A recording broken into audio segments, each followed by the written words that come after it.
Yo, yo, yo, yo, yo, yo, yo. Welcome to the Three Amigos Footy Podcast. We are here on a Monday with some breaking news.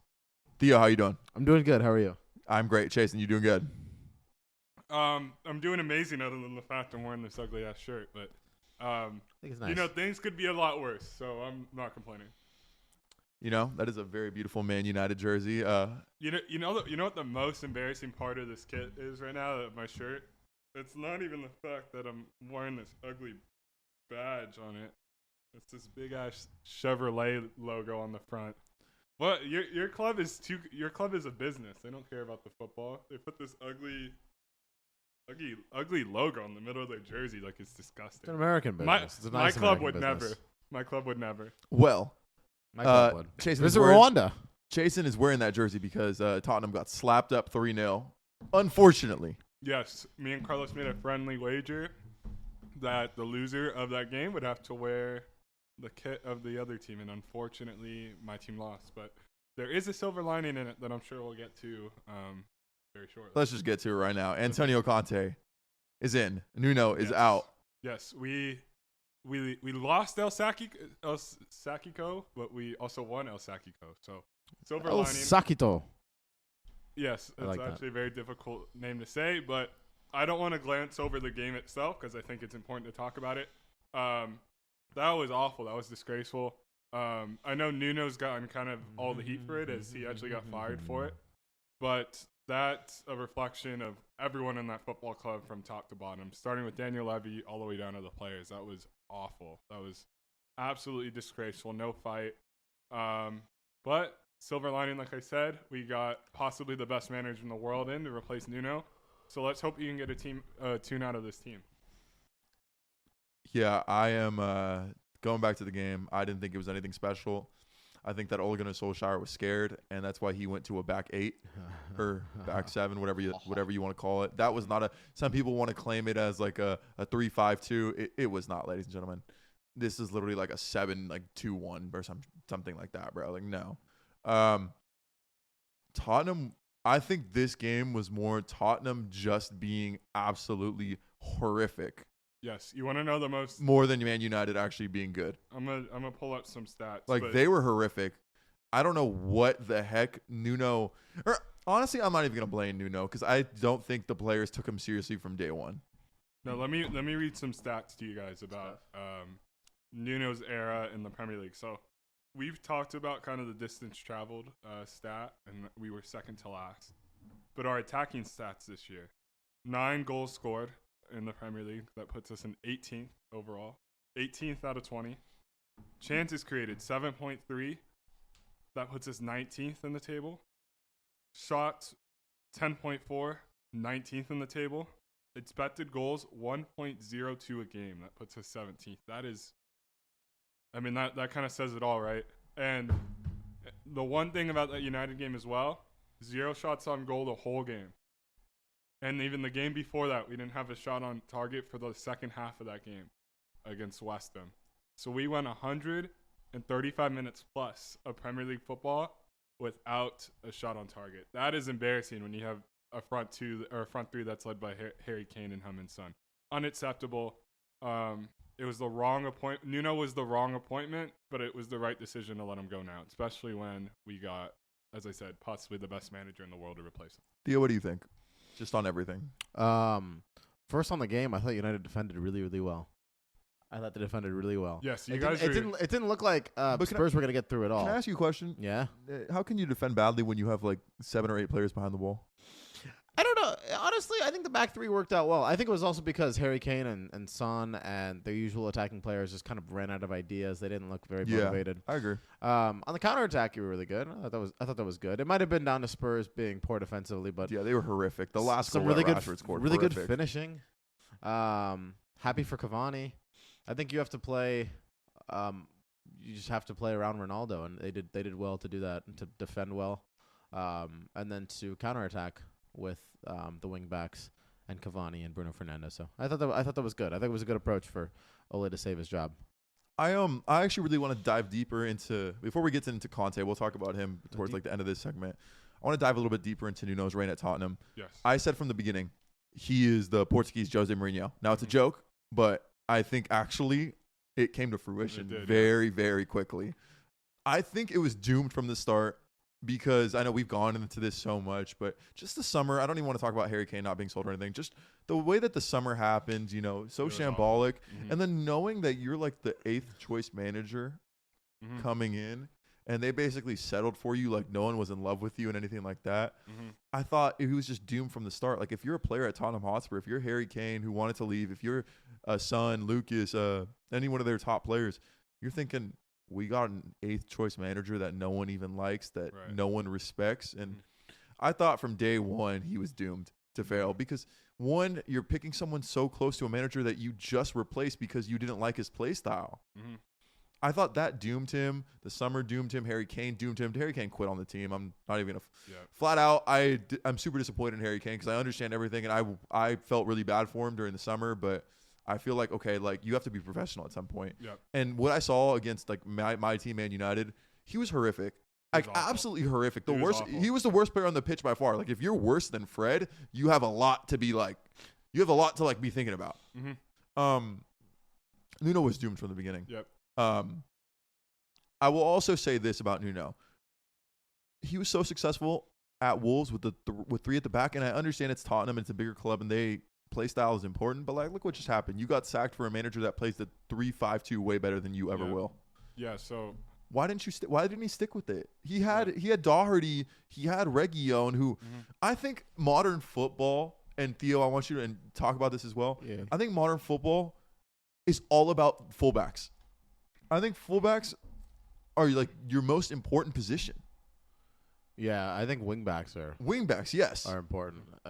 Fullbacks too. If you can play with fullbacks and like very attacking, very dynamic fullbacks, and I have like 2 of them, because most teams have one good fullback and then one very defensive or very attacking fullback, but they have 2 very dynamic fullbacks. And I think Tottenham had good enough wingbacks. They had pretty good fullbacks. Who plays right back? Is it still Emerson? Okay, Emerson's back. Yeah, so you can play like both of them as wingbacks, and then you also have Doherty as a wingback. I don't know. I feel like Conte will be happy to have to be at Spurs because they're such a good setup. I mean, you had Reguilon. I'll never forget when Sevilla beat Man United in the what was it? The Europa League semifinal a couple years ago. Reguilon was the man of the match. Had an outstanding performance out left wingback, and I'm thinking, okay, Nuno's coming in. They're gonna play a back 3. Reguilon's gonna be back to his best, and he never did. Yeah, Reguilon's a good little player. Emerson as a wingback would be great. I think Antonio Conte is actually gonna get a really good tune out of the squad. The one thing that I really fear, is that we've seen Tottenham be down this road before in terms of maybe not having a manager as great as Conte. I think this is the best manager they ever have had in terms of like reputation coming into the club in their history. The thing that scares me is this. When Conte doesn't get backed, it's an issue. It's a huge issue. Now, they have 18 months. This contract is 18 months. Not a long time. Tottenham have to get top 4 this season. They have to. Or else, I know Daniel Levy. He won't spend the money. So I just want to take a step back and kind of just do a quick overview of Nuno's short tenure and kind of what went wrong, because I'm a Tottenham fan, so I keep up on all this stuff. So starting in the preseason, as we all kind of mentioned, like he wasn't Tottenham's top choice or even their second choice. He was like really far down the list. Something interesting that I heard on one of the Tottenham podcasts is when you sack a manager as big as Mourinho, because he's not getting a tune out of his players, there's 2 ways you can go. You can either hire a manager that's going to introduce a completely new style of playing to get the players to re-engage and start training and start fighting for the badge, or you go and get a big name, a big reputation guy that's going to command respect in the locker room. And Tottenham just kind of failed to do either, which is an issue. They didn't get, Nuno plays the same way Mourinho did, and he doesn't have the big name, so they didn't do anything. And but with that being said, he came in. I thought he did very well in the preseason.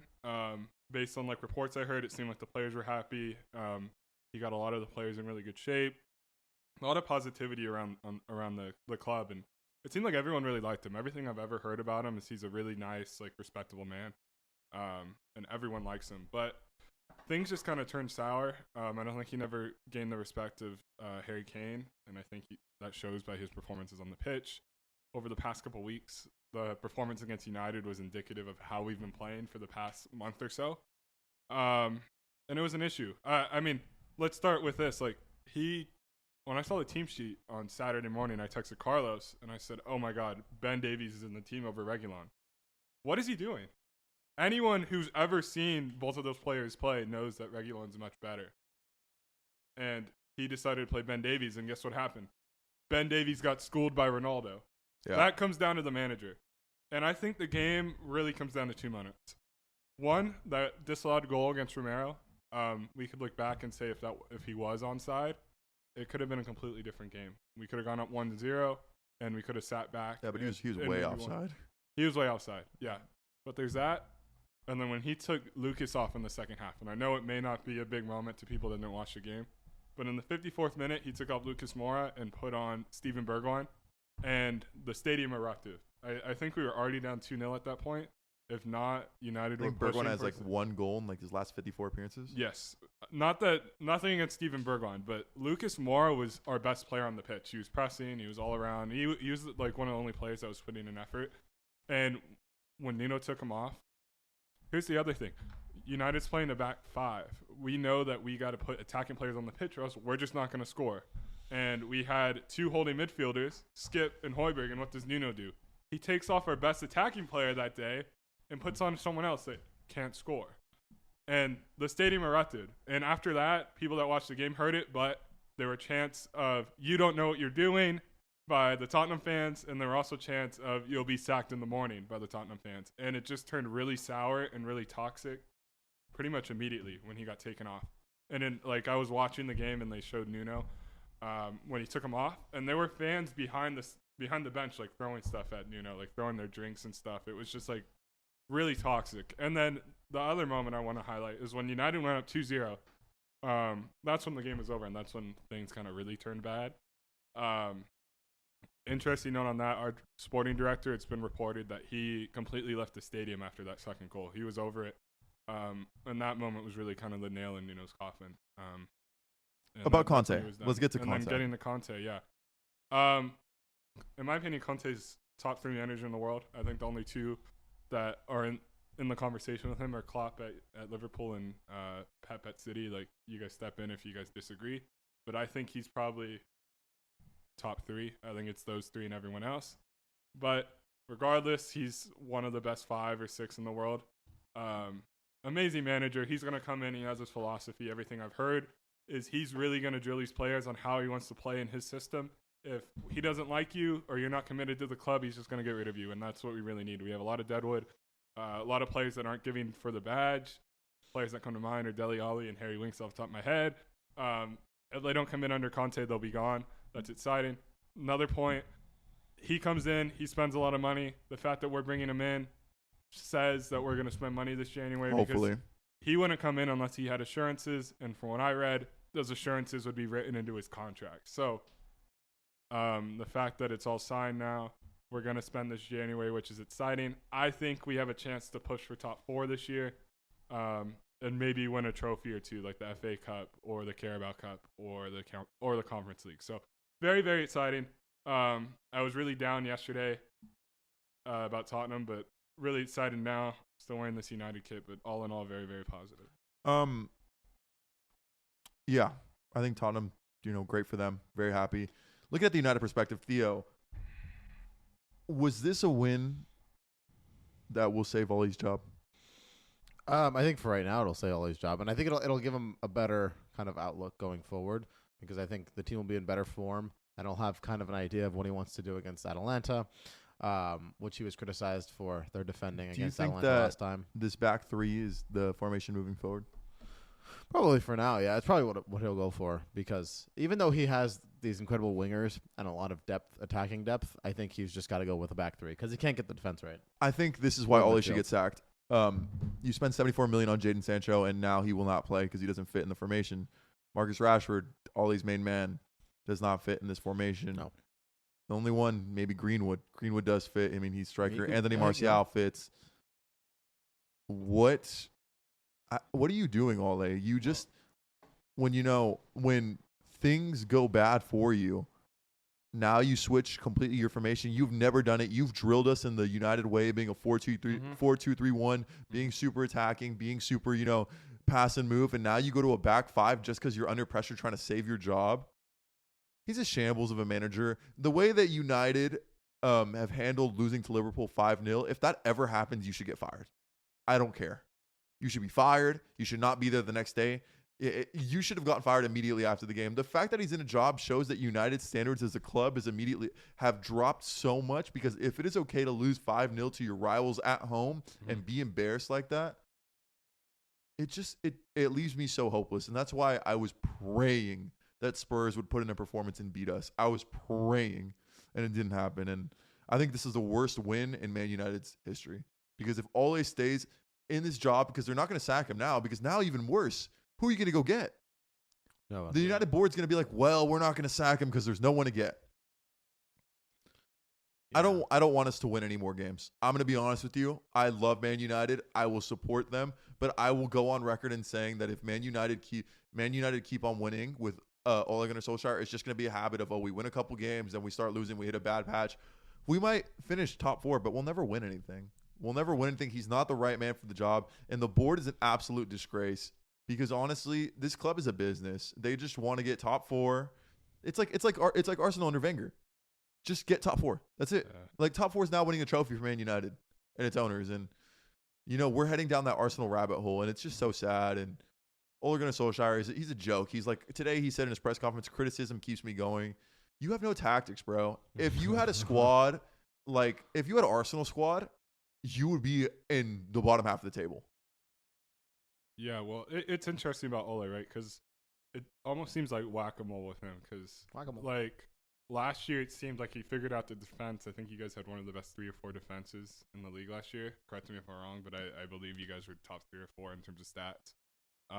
And this year the defense is just completely fallen apart, but the attacking side of your team is kind of come alive, like it wasn't last year. So it's just interesting because it seems like he figures out one side of the ball, and then once he figures it out, he figures out the other side of the ball, and the other one becomes But it's not even that. Last season we did let in goals. The issue is the reason why last season was good is because we came back in all those games that we were losing. No, but we had a record of coming back and winning games in the second half. A lot of those games last year, we were down 1-0 or 2-1 at half. It's a joke, dude. He should not be in a job. He's not a good manager. Honestly, I think that he wouldn't even get a job in any other Premier League team. I don't even know if he'd get a job in the Championship. You know what's really funny? Jose Mourinho had the same amount of points that Ole had the season after he got second place, and he got fired. Yes. You guys had the 4th best defense last year in terms of goals scored against. It doesn't matter, though. But yeah, that's just it doesn't matter. It doesn't matter. Honestly, Ole needs to get fired. It's not going to happen. Now he's probably going to stay till the end of the season. They're probably going to win a couple games. Who knows? They might even beat Man City. They might beat Atalanta. We'll get knocked out in the round of 16 of the Champions League. We're not going to win a trophy again. And it's just going to be the same old thing. And it's just a shame because this club deserves so much better. But yet we have such an incompetent board. And honestly, I can't even blame Ole. He can't sack himself. So it's over with. But we're going to take a quick break, and we will be right back to discuss our Around the Grounds.